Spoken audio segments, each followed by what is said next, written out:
नमस्कार। रात अकेली है लेकिन मैं अकेला नहीं हूं। मैं बात कर रहा हूं उस फिल्म की जो अभी नेटफ्लिक्स पर 2 दिन पहले रिलीज हुई है और मेरे साथ हैं इसी फिल्म के एक बहुत ही अच्छे कलाकार जो पिछले 7-8 सालों से लगातार मुंबई में एक से बढ़कर एक परफॉर्मेंस दे रहे हैं। इनके सफ़र का एक हिस्सा मैं भी रहा हूं। मेरे साथ भी इन्होंने काम किया है कई प्रोजेक्ट में और ये कलाकार जब हम कह सकते हैं जब ये इस क्षेत्र में बिल्कुल नए थे तभी मेरे साथ इनका जुड़ा हुआ था। भोपाल में रहते हुए हमने एक साथ काम किया था। ये कलाकार उस समय फिल्मों से दूर पत्रकारिता में डिग्री का कोर्स कर रहा था भोपाल के माखनलाल चतुर्वेदी पत्रकारिता विश्वविद्यालय से। और वहीं जब मैं ईटीवी के लिए बहुत ढेर सारे कार्यक्रम बनाता था तो ये लड़का मेरे साथ एज असिस्टेंट डायरेक्टर इसने काफ़ी काम किया था। मैं बात कर रहा हूँ रवि भूषण की। आपने इन तस्वीरों में देखा, तस्वीरों के ज़रिए आपने इनकी यात्रा देखी और तब ये हमारे साथ टेलीविज़न के सेट्स पर होते थे और उसके बाद पान सिंह तोमर से शुरुआत करने के बाद life of an outcast, Filmistan और ये सब फिल्मों को देखते हुए, फिल्मों से गुजरते हुए दबंग में भी इन्होंने एक छोटी सी भूमिका की थी और ये आप पहुँचे हैं रात अकेली तक, जिसमें भी इनकी बहुत ही अहम भूमिका है और फिल्म की शुरुआत में ही ये आपको दिख जाते हैं। तो आगे और भी ज़्यादा कुछ फिल्म के बारे में बात करने से पहले सबसे पहले चलिए मैं आपको ले चलता हूँ रवि के ही पास जो इस समय हमारे साथ जुड़े हुए हैं और बात करते हैं उनका ये सफ़रनामा कैसा रहा और अभी तक की जो उनकी अचीवमेंट रही है उसको वो कैसे देखते हैं। तो रवि, आपका बहुत बहुत स्वागत है और मेरे साथ इस लाइव चैट में जुड़ने के लिए। पहले तो ये बताइए कि आपने पत्रकारिता का कोर्स किया, आप बिहार के एक बहुत से छोटे जगह पूर्णिया से आते हैं, वहाँ से आप भोपाल पहुँचे, वहाँ से आपने पत्रकारिता का कोर्स किया, उसके बाद आप FTI पुणे पहुँचे, वहाँ से आपने एक्टिंग की और फिर फिल्मों तक। कैसा रहा है ये आपका अभी तक का सफ़र? सर, जहाँ तक यात्रा का सवाल है, सर यात्रा 2 तरह का होता है। एक यात्रा जो हम कहीं पे घूमने फिरने ऐसे ही मौज मस्ती करने के लिए जाते हैं और एक यात्रा ऐसी होती है जिसमें प्रभु के दर्शन करने होते हैं या माता के दर्शन करने होते हैं। तो दोनों, एक रास्ता बहुत ही सिंपल, सरल और सुगम होता है जिसमें हम मज़ा मस्ती करने के लिए जाते हैं, कहीं घूमने जाते हैं। लेकिन जैसे ही आप किसी माता के दरबार में स्पेशल किसी प्रयोजन के साथ जाते हैं तो रास्ता दुर्गम हो जाता है। जैसे वैष्णो देवी आप जाते हैं तो बहुत ही लंबा और कठिन रास्ता होकर के आपको गुजरना पड़ता है। तो मेरे लिए कमोबेश ये वैष्णो देवी जाने जैसा ही है। रवि, आपने पत्रकारिता के कोर्स के बाद और या बल्कि ये कहें कि उसी दौरान आपने स्टेज भी खूब किए और स्टेज के बड़े निर्देशकों जैसे हबीब तनवीर के साथ भी आपने काम किया, आपने बंसी कौल के साथ भी काम किया। स्टेज का इतना एक्सपोजर होने के बाद जब आप फिल्मों में पहुंचे तो ये ट्रांजिशन कैसा रहा, कैसा अनुभव हुआ वहाँ स्टेज से सीधे पर्दे पर जाकर? एक्टिंग में अगर मास्टरी हासिल करनी है, आई मीन उसी को अपना करियर बनाना है, तो मेरे लिहाज से ये थिएटर जो है वो बेसिक गुरुकुल है जहाँ पे आप रहते हुए शिष्टाचार सीखते हो, देन एक्टिंग का ABC सीखते हो। सो मेरा प्रोसीजर पूरा, मैं एक प्रोसीजर पे बिलीव करता हूँ, तो इस लिहाज से मैंने सारा कुछ मैं प्रोसीजर के थ्रू गया हूँ। मैंने थिएटर किया, जैसे कि आपने कहा, बड़े बड़े जो थिएटर के इमिनेंट पर्सनैलिटीज़ हैं उनके साथ थिएटर किया, थिएटर की बारीकियों को सीखा और सबसे पहले शिष्टाचार सीखा। इसलिए वो लोग गुरु होते हैं और फिल्मों में डायरेक्टर होते हैं।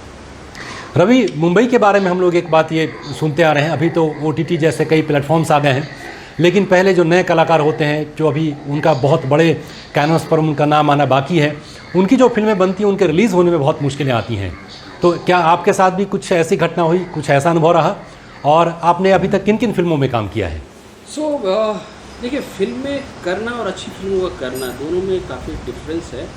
तो मैं काम के मामले में काफ़ी सिलेक्टिव रहा हूँ, इसलिए मैंने कुछ गिनी चुनी फिल्में ही की है, लेकिन जो भी फिल्में की है वो बहुत ही, उसकी मारक क्षमता बहुत ज़्यादा है और अच्छी फिल्मों में शुमार है, जिसमें पान सिंह तोमर सब मेरी पहली फिल्म है, जिसकी वजह से आज जो कुछ भी हूँ वो पान सिंह तोमर की वजह से हूँ। और मैं बड़े फ़ख्र के साथ कहता हूँ कि मैंने लेट इरफान खान साहब, लेट बोलना मेरे लिए थोड़ा दुखदाई होगा क्योंकि मैं बिलीव ही नहीं करता हूँ कि वो है नहीं।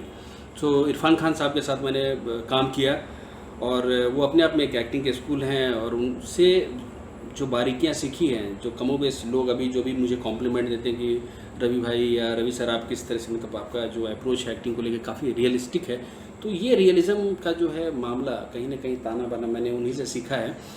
सो इस लिहाज से पान सिंह तोमर हो गई, फिल्मिस्तान, ये दोनों फिल्में जो है back to back national awarded फिल्में हैं।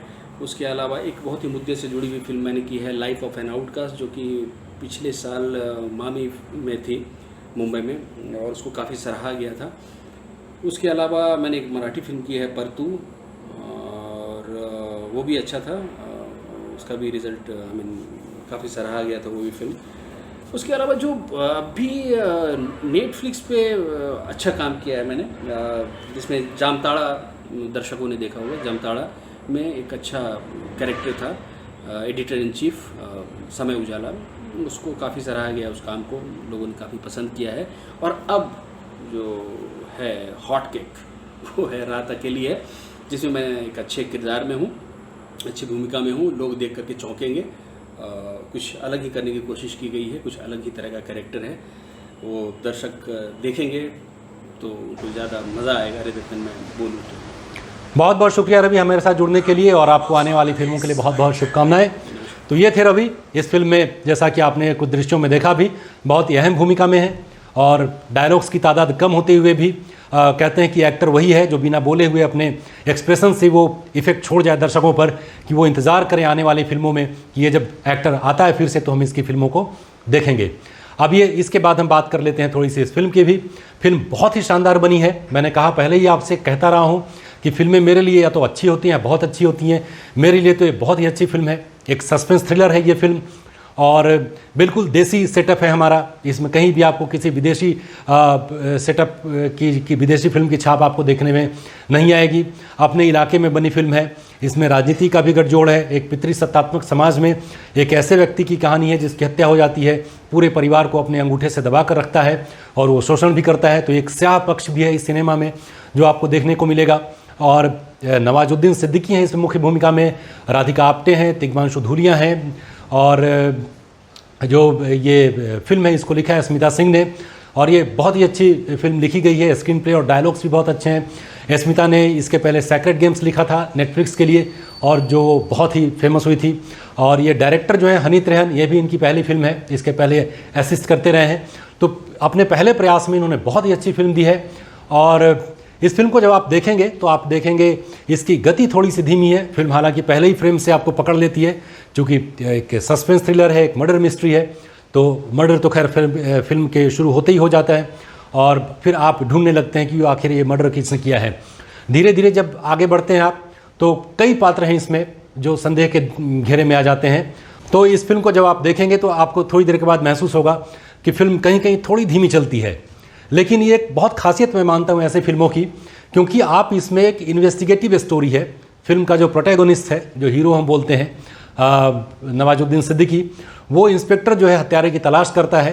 तो ये फिल्म उसके साथ बढ़ती है, उसके नज़रिए से बढ़ती है, कैसे क्लूज़ मिलते जाते हैं, कैसे नई हत्याएं होती जाती हैं, और ये आगे की ओर बढ़ता जाता है।